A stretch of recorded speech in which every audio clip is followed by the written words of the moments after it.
하나님 말씀은 빌립보서 4장 4절, 빌립보서 4장 4절부터 7절까지 봉독해 드립니다. 빌립보서 4장 4절. 주 안에서 항상 기뻐하라. 내가 다시 말하노니 기뻐하라. 너희 관용을 모든 사람에게 알게 하라. 주께서 가까우시니라. 아무것도 염려하지 말고 오직 모든 일에 기도와 간구로 너희 구할 것을 감사함으로 하나님께 아뢰라. 그리하면 모든 지각에 뛰어나신 하나님의 평강이 그리스도 예수 안에서 너희 마음과 생각을 지키시리라. 아멘. 할렐루야. 이 밤에도 주님이 은혜 주실 줄로 믿습니다. 남아프리카 공화국에 한때 점이 유행하던 때가 있었습니다. 한여름에, 그해 한여름에 유명한 점쟁이가 그해에는 큰 기근이 있을 것이라고 예언을 했습니다. 금년에는 큰 대기근이 있을 테니까 미리 조심해라. 이렇게 말을 했는데 그 소문이 일파만파로 퍼져서 남아프리카 전역에 그 흉흉한 소문이 퍼졌습니다. 그럴 징후는 전혀 보이지 않았지만은 이 소문이 너무 널리 퍼졌고 사람들은 입에서 입으로 금년에는 대기근이 온대야 이러면서 그 소문이 발 없는 말이 천리 간다고 온 남아프리카 전체 퍼지게 되었고 사람들은 분명히 금년에는 대기근이 올 것이라고 믿게 되었습니다. 그래서 결국 재난을 피하기 위해서 미리 피하기 위해서 2만 명이나 되는 농부들이 농사를 포기하고 그리고 짐을 챙겨서 도시로 떠나버렸습니다. 그래서 그때까지만 해도 잘 자라던 곡식들은 관리 소홀로 인해서 결국 말라 죽게 되었습니다. 농사는 당연히 망쳤고 그 결과 점쟁이의 예언처럼 기근이 찾아왔습니다. 그러나 그 해에는 비도 충분히 왔고 기후도 좋았습니다. 그리고 태풍이나 홍수나 가뭄 같은 그 어떤 재해도 찾아오지 않았습니다. 다만 밭을 가꿀 농부들이 없었습니다. 실제로 몇십 년 전에 남아프리카에서 있었던 일입니다. 때때로 사람들은 실제 일어난 일보다도 그 일에 대해서 걱정이 앞서서 그 걱정 때문에 고난이 찾아오기도 합니다. 모든 것이 긍정적인 것이 대답은 아니지만 그래도 주어진 일을 긍정적으로 바라보는 것이 사실은 고난을 이길 수 있는 비결이기도 한 것입니다. 모두가 힘들다고 하는 이 시대, 또 위기라고 말하는 이 시대지만은 고난 가운데 항상 역사하셨던 주님의 모습을 의지하며 소망을 갖는 것이 우리에게 절대적으로 필요합니다. 서기 61년경에 사도 바울은 유대인들이 자기를 인정해 주지 않고, 그리고 그가 사도도 아니면서 사도로서 일을 한다고 하면서 사람들이 비난했고, 그리고 바울은 자신이 로마 시민권자인 것을 지나치게 믿고 의지한다. 결국 바울을 고소하게 되었고, 바울은 로마로 압송이 되어서 약 2년간 감옥 생활을 합니다. 물론 그때 감옥은 지금 같은 감옥이 아니고 가택연금, 다시 말하면 그 집안에서는 자유롭게 왔다 가자만 하지만은 울타리 밖에는 나오면 안 된다. 그래서 이제 군인들을 세워놓은 가택연금을 2년간 당하게 됩니다. 이때 바울은 평상시에 자기를 위해서 늘 기도하고 염려해 주던 빌립보 교회 성도들에게 편지를 하나 보냈는데, 그 편지가 바로 오늘 읽은 빌립보서입니다. 우리가 바울의 서신을 보면 유독 바울이 우리에게 강조하고 있는 단어가 하나 있는데, 그게 뭐냐면 주 안에서라고 하는 단어입니다. 힘들고 어려워도 주 안에서 살라고 말하고 있습니다.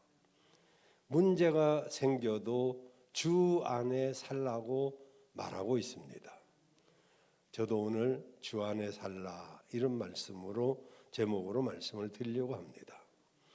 근데 많은 사람들이 어려움이 생기고 문제가 생기면 주 안에 있지 아니하고 오히려 주 밖으로 떠나가고 주 밖에 있는 그런 사람들이 많이 있습니다. 마가나 데마나 가룟 유다를 한번 보십시오. 이 사람들은 힘이 드니까 혹은 자신의 생각에 이끌려서 사명을 떠나고 주님을 떠나간 사람들입니다. 그런데 주님을 떠난 그들의 삶이 결코 평안하거나 행복하지 못했습니다. 오히려 더 불행해졌죠. 물론 그 중에 마가는 조금 경우가 다릅니다. 마가는 바울 사도와 1차 전도 여행에 함께 떠났다가 밤빌리아에서 집으로 돌아갑니다.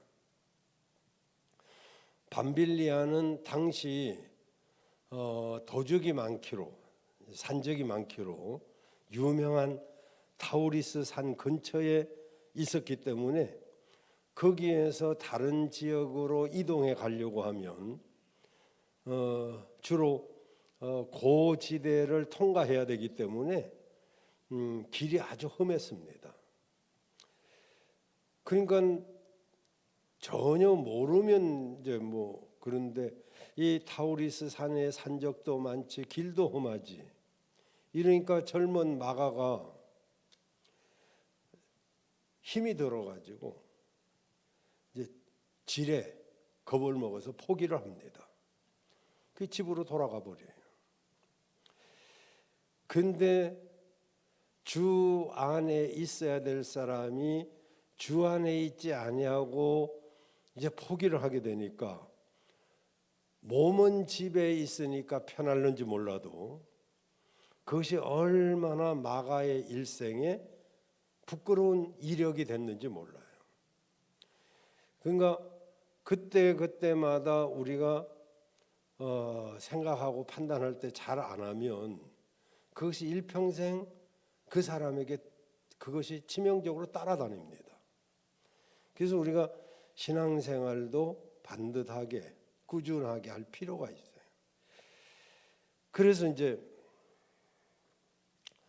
마가는 밤빌리아 그 산악지대가 힘들고 질에 겁이 나서 중간에 포기하고 돌아갔습니다. 또 여러분 알다시피 대만은 세상이 좋아서 세상으로 가버렸고요. 가룟 유다는 은 30의 스승을 팔아먹고 배신을 했습니다.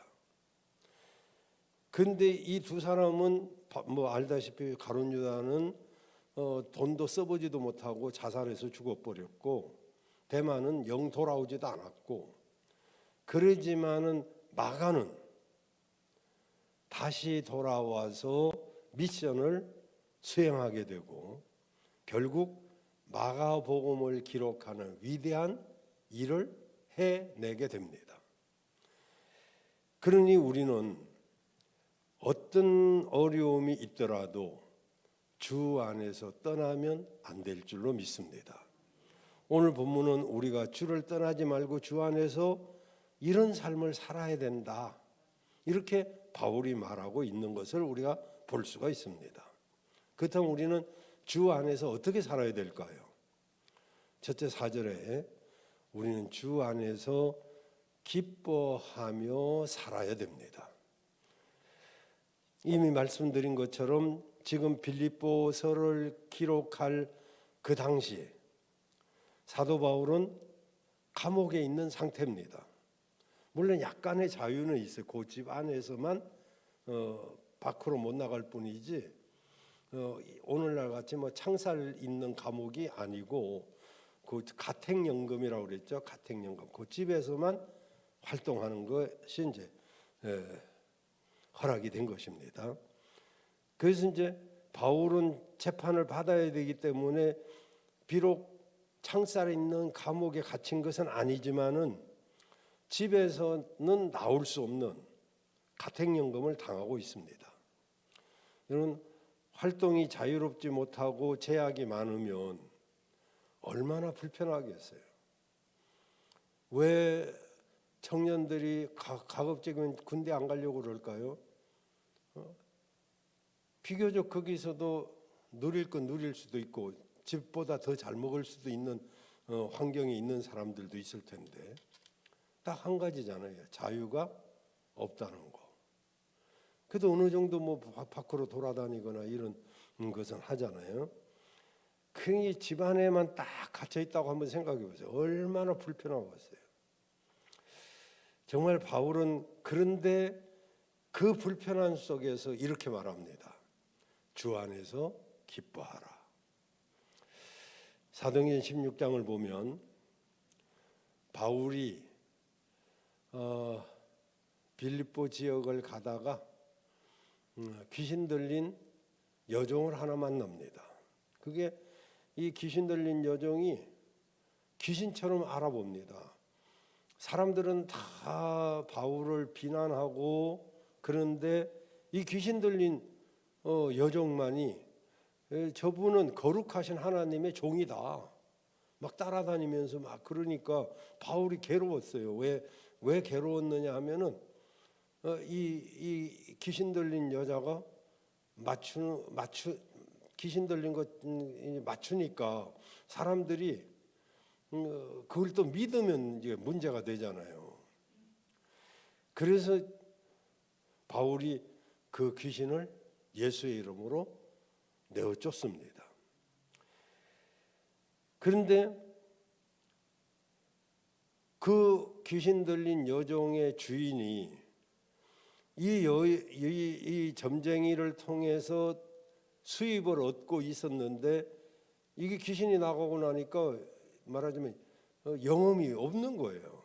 그러니까 돈벌이가 딱 끊어져 버리니까 이 사람이 화가 나서 고소를 해가지고 바울을 관가에 끌고 갑니다. 그래서 거기서 감옥에 갇히는데 얼마나 억울해요. 사실 사람을 구해주고 귀신을 내어쫓고 건전한 사람으로 만들었으면 칭찬받아야 되는데 감옥에 갇혔습니다. 감옥에 갇힌 것만이 아니에요. 또 죽으라고 맞았습니다. 맞는 것도 얼마나 아프고 정말 괴롭겠어요. 근데 또 착고에, 다시 말하면 발목에 이렇게 발목이 마음대로 움직이지 못하도록 착고를 딱 묶고 쇠사슬로 또 몸을 묶고 뭐 이러니까 기가 막힌 상황이죠. 근데 놀라운 것은 이런 상황에서 바울은 기도하고 찬양을 합니다. 사도행전 16장 25절이죠. 정말 원망하고 불평하고 그럴 수밖에 없는 것인데 바울과 실라는 오히려 기도하고 찬양을 합니다. 그거 뭐 죄수들이 다 듣게 되죠. 이거 얼마나 대단합니까? 우리가 약간의 어려움을 겪게 되면 나도 모르게 원망이 나오고 불평이 나오고 그럴 터인데 바울은 그러지 않았어요. 오히려 기도하고 찬송을 하는데 그렇게 기도하고 찬송을 하니까 그날 밤 하나님이 역사하시는데 지진이 일어나가지고 바로 그 뒤에 보니까 여기 큰 지진이 나서 옥터가 막 흔들흔들 하니까 문이 열려지고 그리고 모든 사람을 얽어맸던 착고가 다 벗어지게 됐어요. 그러니까 이 놀라운 광경을 본 간수장이 기가 막힌 거죠. 와서 보니까 뭐 옥문이 감옥문이 다 열렸는데 보통 죄수들 같으면 뭐 감옥문이 열렸으면 다 도망가지. 그러면 그 죄수들이 겪어야 될 고초 그리고 그 형량 이걸 전부 간수가 책임져야 되거든요. 그러니 이렇게 살 바에는 죽는 게 낫겠다 싶어가지고 죄수들이 다 도망간 줄 알고 칼을 빼가지고 자살하려고 하죠. 그런데 더 놀라운 것은 바울이 막 크게 소리를 지르면서 왜냐하면 지금 순간적으로 칼로 자살해버리면 끝나잖아요. 너 자살하지 마. 너 몸 상하지 마. 우리 안 도망갔어. 여기 있어. 그러니까 간수장이 놀래버린 거예요. 그래가지고 이 간수장하고 그 가족들이 전부 예수를 믿고 빌립보 교회 개척 멤버가 된 거예요. 여러분 이렇게 이런 상황 속에서 어떻게 바울은 찬송하고 기도할 수가 있었을까요? 어떤 일이 있으면 기도가 됩니까? 찬송이 됩니까? 오히려 뭐 그 어떤 일을 가지고 이런 이야기 저런 이야기 많이 할 수 있는데 바울은 그러지 않았어요. 오히려 찬송하고 기도를 했습니다. 여러분 갈라디아서 5장 22절에 보면 성령의 열매 가운데 두 번째 열매인 사랑과 희락의 열매가 있죠. 희락의 열매. 이 희락이 기쁨입니다. 기쁨. 그럼 이게 어떤 기쁨이겠어요? 구원받은 기쁨, 죄 용서받은 기쁨, 천국의 상속자가 된 기쁨, 이런 기쁨이죠. 이 기쁨은요, 환경적인 기쁨이 아닙니다. 환경적인 기쁨은 환경이 나빠지면 사라져 버립니다. 돈이 많이 생겨서 기쁜 그 기쁨이 아닙니다. 돈이 생겨서 기쁜 기쁨은 돈이 떨어지면 없어져 버려요. 건강하면 기쁘다가 건강에 문제가 있으면 기쁨이 사라지죠. 그러니까 이렇게 돈 때문에 건강 때문에 어떤 좋은 일이 있어서 생기는 기쁨도 있죠. 그런데 그런 기쁨들은 그 조건이 사라지면 그 기쁨도 사라지는 거예요. 그러니까 지속적인 그런 기쁨이 아니고 영원한 기쁨이 아니죠. 그러나 주님이 주시는 기쁨은 그런 것과 다릅니다. 영원히 구원받은 기쁨이고 제사함 받은 기쁨이고 천국에 가서도 누릴 수밖에 없는 그런 기쁨이죠. 사도 바울이 살던 그 시대 그리고 그 후로부터 약 100년간의 시대는 기독교의 가장 심각한 핍박의 시대가 옵니다. 근데 놀라운 것은 그런 역사상 가장 심한 핍박이 있었던 시대였고 고난이 심했던 시대였는데 기독교의 복음은 사람과 사람 사이에 이렇게 번지기 시작했는데 오늘날 같이 뭐 그렇게 뭐 전도하고 뭐 이렇게 안 해도 소리 소문 없이 복음이 전해지기 시작했어요. 왜냐하면 그때 신자들은 옆에 있는 사람들에게 이 믿음의 기쁨이 얼마나 큰지 그걸 전했습니다. 그러니까 많은 사람들이 그 기쁨의 소식을 듣고 예수를 믿게 되는 거죠. 근데 이때 예수 믿는 믿음은요, 목숨 걸어야 돼요. 오늘날은 우리가 게을러서 못 믿고 뭐 코로나 탓하고 환경 탓하고 뭐 하고 이러니까 이게 진짜 뭐 이게 순결한 믿음으로 가기가 참 어렵죠. 근데 그때는 예수 믿는다 하면 죽음을 각오해야 돼요. 그런데도 이 사람들은 그 죽음을 각오하니까 그 믿음이 뭐 똑바를 수밖에 없죠. 뭐 환경 때문에 왔다 갔다 뭐 이런 거 없어요. 그러니까 뭐 그런 엄청난 핍박 가운데서도 이런 삶을 선택한 이유가 뭡니까? 그들이 주 안에 있었기 때문에. 주 안에 있는 나에게 딴 근심이 있으랴. 십자가 앞에 나가서 내 짐을 다 내려놓으니까 그 세상이 줄 수 없는 기쁨과 세상이 알지 못하는 그런 평안이 내 안에 가득하니까 환경을 이겨내는 거죠. 여러분, 그때 서기 107년에 순교한 안디옥 교회 그 목회자였던 이그나시우스라는 사람이 있습니다. 이그나시우스는 트라이안 이제 네로 황제 그 다음 황제가 트라이안 황제인데 이 트라이안 황제도 네로 못지않게 기독교를 막 핍박한 그런 황제거든요. 그에게 체포당해서 로마로 이제 압송을 받아가는데 그때 그 당시 그 이그나시우스를 구해내려고 기독교인들이 크리스찬들이 아주 힘을 썼습니다. 그때 이그나시오가 그런 말을 했어요. 성도 여러분, 나는 기꺼이 주님을 위해서 죽을 것입니다. 제발 내 순교의 길을 막지 마십시오. 제게 전혀 걱정하지 않은 이 길에 장애물을 놓지 마십시오. 주님을 향하여 가는 이 길이 정말 천국 가는 길이라면 나는 기꺼이 이 길을 가겠습니다. 불도 좋고 십자가도 좋고 굶주린 맹수가 내 사지를 찢는다 해도 나는 기꺼이 천국 길을 가겠습니다.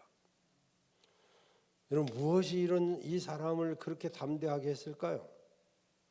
바로 주 안에서 누리는 하늘의 기쁨과 평안 때문인 것이죠. 여러분들에게도 주님이 주시는 기쁨이 있기를 주의 이름으로 축원합니다. 그래서 이 기쁨으로 여러분 앞에 놓여 있는 고난과 어려움을 이겨내시기를 바라요. 이 코로나나 이 시대의 어려움을 우리가 주님을 믿는 믿음이 아니면 어떻게 이길 수가 있겠어요? 여러분, 주 안에서 기뻐하는 삶을 사시기를 바랍니다. 두 번째로는 우리가 주 안에서 어떤 삶을 살아야 되냐면 관용하는 삶을 살아야 돼요. 자, 그 다음 절에 보시면 5절에 너희 관용을 모든 사람에게 알게 하라. 주께서 가까우시니라. 여기 관용이라고 쓰는 단어의 그 원어적인 의미는 유순하고 부드러운 태도를 포함한 너그러운 자세를 말합니다. 근데 우리가 태도나 말이 부드럽고 그렇다면은 고난을 당해도 그것을 부드럽게 맞이하게 되죠. 일반적으로 이제 부드럽고 유순한 사람은 고난을 당하게 되면 달라지는 경우도 많이 있습니다. 평상시에 부드럽고 유순한 사람도 억울한 일을 당하면 달라지죠. 근데 성경에서 말하는 이 관용은 힘들거나 어려운 일을 만나도 말이나 태도가 부드러운 것을 말해요. 그리고 너그러운 것을 말해요. 우리가 세상을 살면서 여러 상황을 만납니다. 또 많은 사람들을 만납니다. 주님은 이때 관용의 삶을 살라고 우리에게 권면하고 계십니다. 5절에 보시면 너희 관용을 모든 사람에게 알게 하라. 주께서 가까우시니라. 여러분, 우리가 어려움과 고난을 당해도 늘 부드럽고 유순한 태도를 가져야 될 것입니다. 심지어는 억울한 일을 당해도 너그러운 태도를 가져야 돼요. 그럼 우리가 어떻게 이렇게 할 수 있을까요? 그건 주 안에 있을 때만 가능해요. 사실 주 안에 없으면 다 똑같죠. 뭐 여러분이나 저나 어떤 일을 당하면 정말 속상하고 나도 그렇게 꼭 해주고 싶고 뭐 이런 마음이 있잖아요. 근데 주 안에 있으면 부드럽고 너그러운 마음을 가질 수가 있죠. 나는 할 수 없지만 주님이 할 수 있게 하시는 것이죠. 그 주님은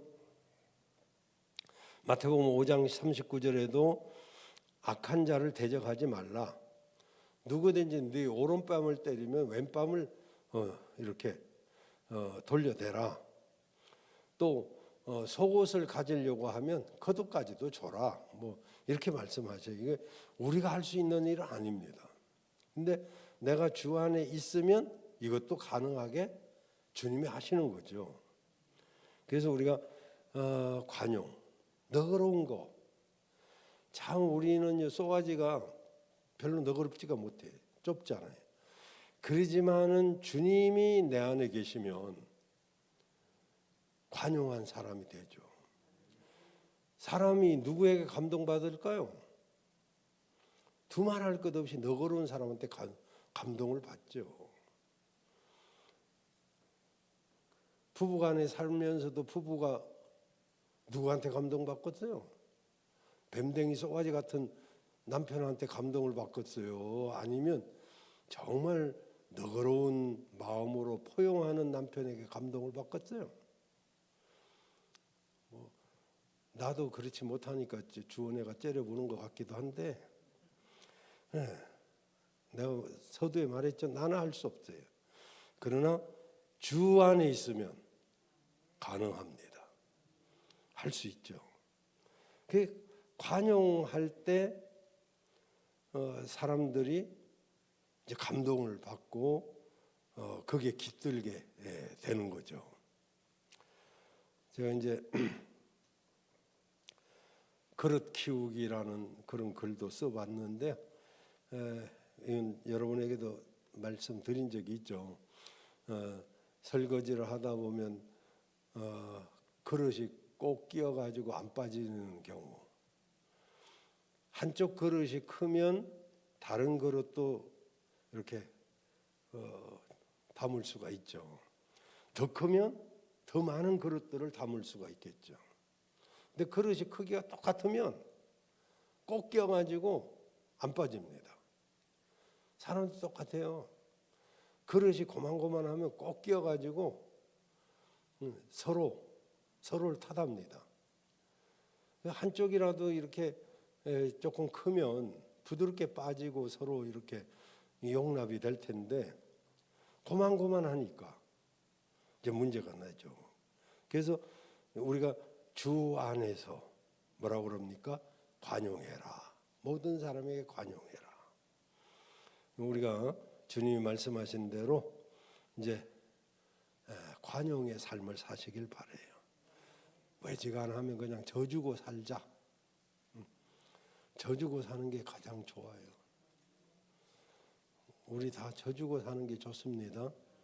네가 져주기를 바라지 말고 내가 져주면 더 좋아요.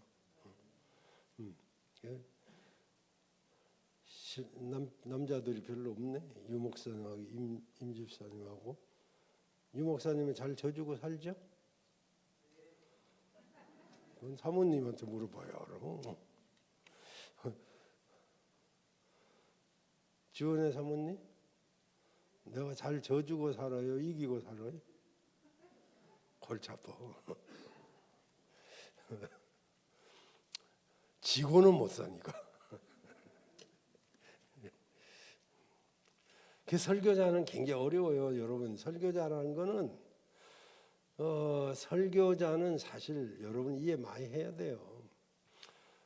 내가 잘해서 꼭 그런 설교하는 게 아닙니다. 그래서 나한테 하는 설교이기도 해요. 찔리잖아요, 자기가. 그럼 얼마나 힘들어. 아까 싸우고 왔는데 싸우지 말고 부부간에 잘 살아라 이러면 저 뒤에서 뭐라고 그러겠어요. 아이고 전화 잘하지 뭐 이러지 않겠어요? 그래서 싸우려도 못 싸워요. 어쨌든 주님이 하신 말씀이고 또 주님이 주 안에서는 할 수 있다고 하니까 주 안에서 할 수 있습니다. 우리가 내 힘으로는 할 수 없지만 주님 안에 있을 때 가능하죠.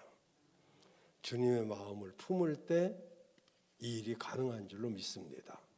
그래서 우리가 살다 보면 까닭없이 나를 비난하고 비판하는 사람들도 있습니다.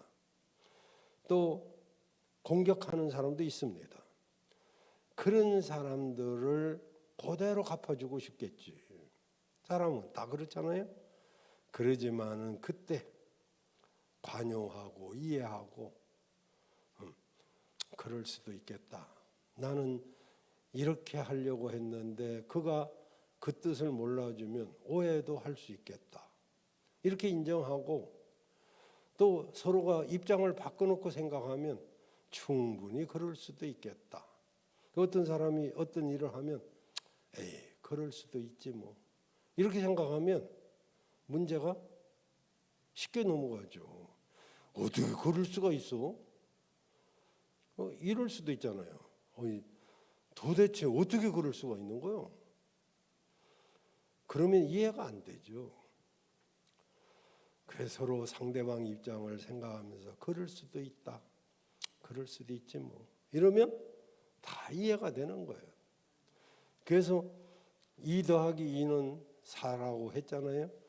어떤 일도 이해하고 또 이해하면 사랑하게 되고 5 빼기 3은 2. 오해될 만한 일도 3번만 생각하면 이해가 되고 그죠? 서로를 생각하면 그것이 이해가 되고 또 용서가 되고 그래 뭐 그럴 수도 있지 뭐 그러면서 이게 넘어가는데 어떻게 그럴 수가 있어? 그러면 어떻게 되는 거예요? 그래서 제가 새벽에도 그런 말씀을 드렸습니다마는 남서울대학의 교수로 있는 박성경이라는 교수인데 여자분인데 20년 열심히 교회를 다녔는데 지금은 교회를 안 나가고 있다고. 왜 안 나가냐고 그랬더니 사람 때문에 실망했다는 거예요. 사람 때문에. 그래서 내가 그렇게 말했어요. 이해는 된다. 공감은 한다.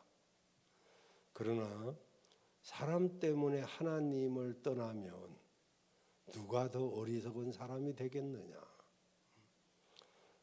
우리가 뭐 사람 보고 하나님 믿는 거 아니잖아요. 뭐 사람하고 관계없이 살 수는 없지만은 그 사람이 그럴 수밖에 없는 것은 덜 자라났기 때문에. 우리가 예수를 믿자마자 천사가 되는 거 아니잖아요. 예수를 믿으면 신분이 바뀌는 것이지 그가 뭐 하루아침에 막 큰 장성한 사람이 아니잖아요. 그런데 우리는 예수 믿으면 그 사람이 바로 천사가 되는 줄 알아요. 여러분 그것은 자라나는 과정이 필요합니다. 그래서 오직하면 제가 짐승들은 태어나면요 10분 있으면요 삐득삐득 막 이렇게 비틀거리면서 일어나 가지고 조금 있으면 20-30분 있으면 뛰어댕겨요. 근데 사람은 돌전에 걷는 것도 쉽지 않아요. 빠른 애들이 돌전에 걷지. 옛날 애들은요, 돌 지나도 못 걷는 애들 많았어요. 우리 뭐 학교 다닐 때 6학년이 됐는데도 한글 못 쓰는 애들이 되게 많았어요. 그런 애들이 연애하더니 금방 한글도 쓰고 다 하더라고 나중에. 그게 자라나는 게 개인기에 더뎌요. 그래서 태어나는 것은 순간이지만 양육하는 것은 긴 과정이 필요한 거예요. 그 구원받은 것은 시작이에요, 시작. 그 구원받아서 출생한 사람은 자라나야 돼요. 그 자라나는 것은 우리의 그 훈련, 어려움, 연단 이런 것을 거치면서 나중에 쭉 보니까 아, 내가 이만큼 컸구나. 이걸 나중에 알게 되는 거예요. 어쨌든 우리가 잘 자라나서 환영의 사람들이 되시기를 바랍니다.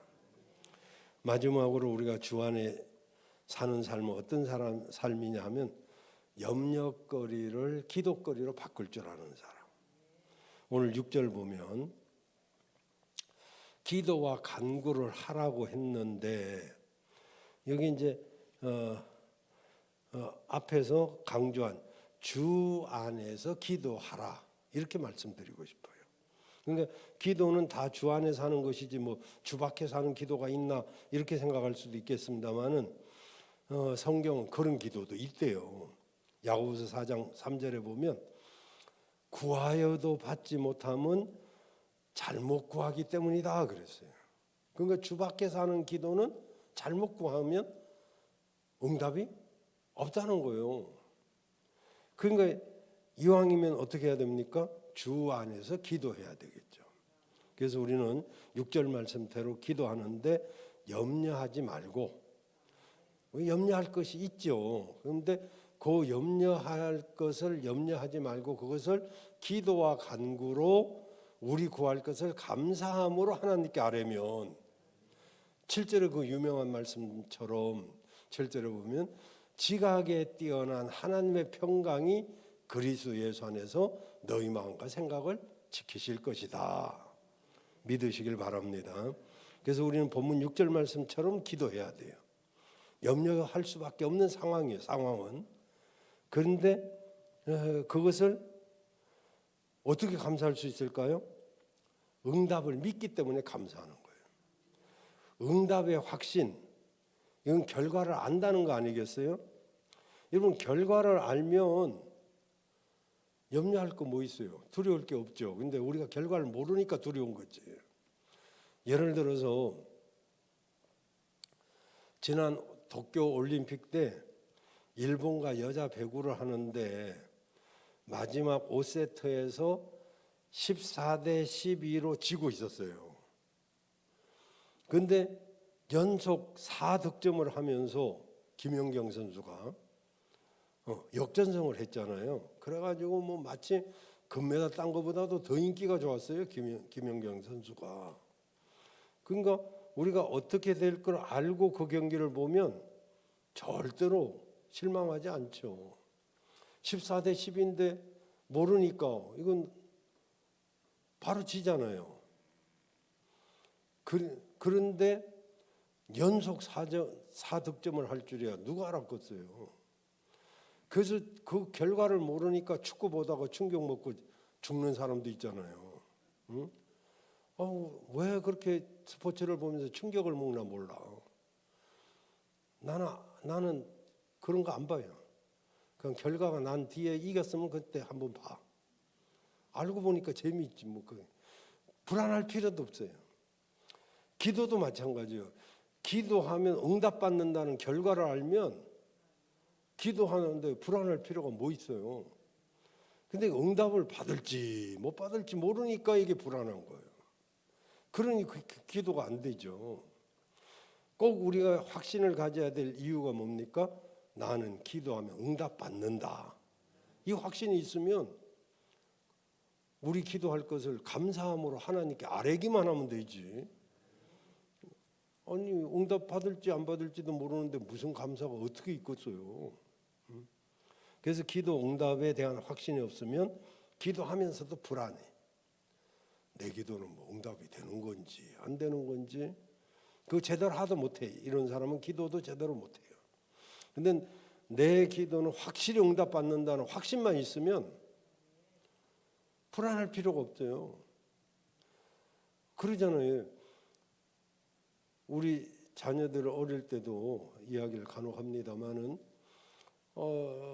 대학 등록금 얼마나 비싸요? 몇백만 원씩 하잖아요. 그게 우리는 대학생들이 막 3명씩이 계속 몇 년 동안 있었어요. 나도 학교 다니지, 저 사람도 학교 다니지, 애들 4명이 있지. 그러니까 대학생이 3명씩 계속 있었어요. 몇 년 동안. 그럼 등록금 나오면 내 앞에 갖다 놓잖아요. 그럼 걔들 뭐 걱정하나요? 그날부터 내가 걱정하지. 응? 그리고 내 자식들이잖아요. 내가 책임져야지. 우리가 하나님 자녀잖아요. 내 걱정거리 하나님 아버지 앞에 갖다 놓으면 하나님이 걱정해야지 왜 내가 걱정해요? 그냥 부모가 없으면 뭐 내가 걱정해야겠지만은 하나님이 나의 아버지시고 내 문제는 하나님이 책임져 주신다. 그걸 확실히 알면 갖다 놓기만 하면 돼요. 그만큼 자신 있는 확신이 있어야 기도할 때 염려하지 않지. 근데 우리가 이제 응답이 될지 안 될지 잘 모르고 이러니까 이제 기도하면서도 불안한 거죠. 주님이 요한복음 16장 24절에 이렇게 말씀하셨어요. 지금까지는 너희가 확신 있이 기도하지 못했지만은 이제는 내 이름으로 구하라. 그리하면 받으리니 너희 기쁨이 충만하리라. 우리가 주님의 이름으로 기도하면 반드시 응답을 받는다는 거예요.